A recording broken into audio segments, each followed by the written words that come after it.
Theodore Judah was 10 years old, his father died. So at age 12, Ted, as the man of the house, had to start working as a surveyor's apprentice, helping to lay out smooth, gently rising and gently curving railroad beds for the rails.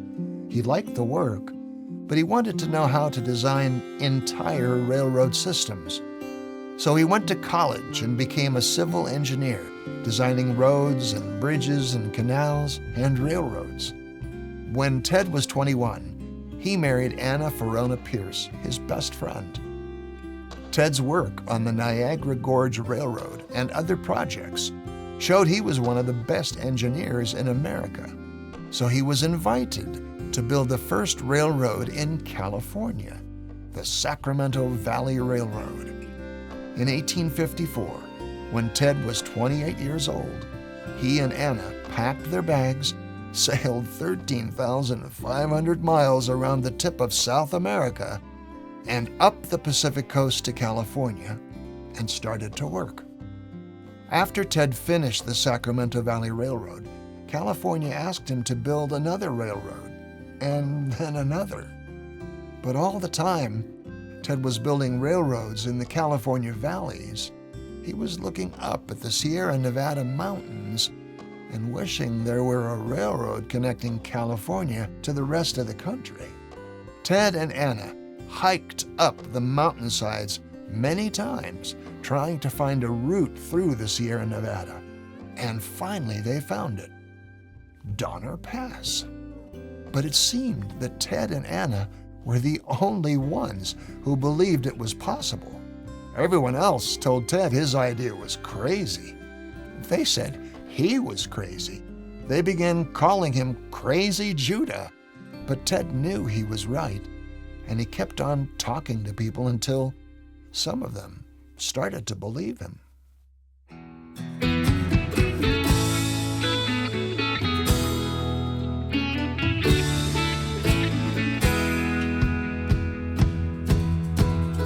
Engineer in Sacramento, think transcontinental rails over mountain and plain. They called him Crazy Judah 'cause he was a big recruiter for a plan they said was insane. He said it was no error to go over High Sierra with the train track down to the basin. So to Washington he went to convince the government that this wasn't just a dream he'd been chasing. Well, Crazy Judah had a good idea that day. He cut into the mountains for the railway, surveyed his notion from the ocean to the plain, so we could all meet up in the end. Judah found four friends who weren't afraid to take and spend. They said they'd find a way to pay for it all. Then Judah went to Abe Lincoln just to see what he was thinking. Lincoln said, "Hey Judah, sounds like a ball." So he went back to Cali, to the mountain and the valley, and he started out scouting the route through the rocks and trees and grass, up and over Donner Pass, drilling right through mountains to boot. But Crazy Judah had a good idea that day.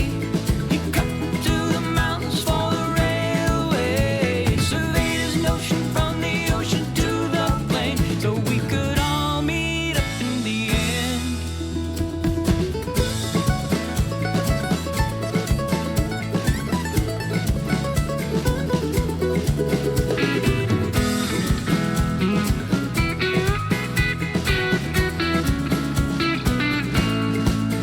Judah wouldn't back off and he couldn't back down. His persistence and insistence earned him wide renown. Some thought he was possessed and they weren't far wrong. That rail line in his mind was so clear and strong.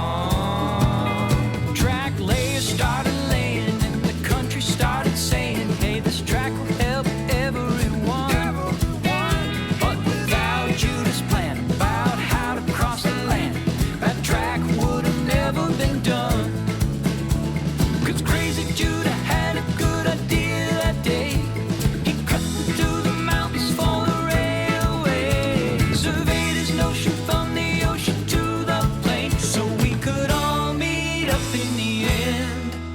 Yes, we could all meet up in the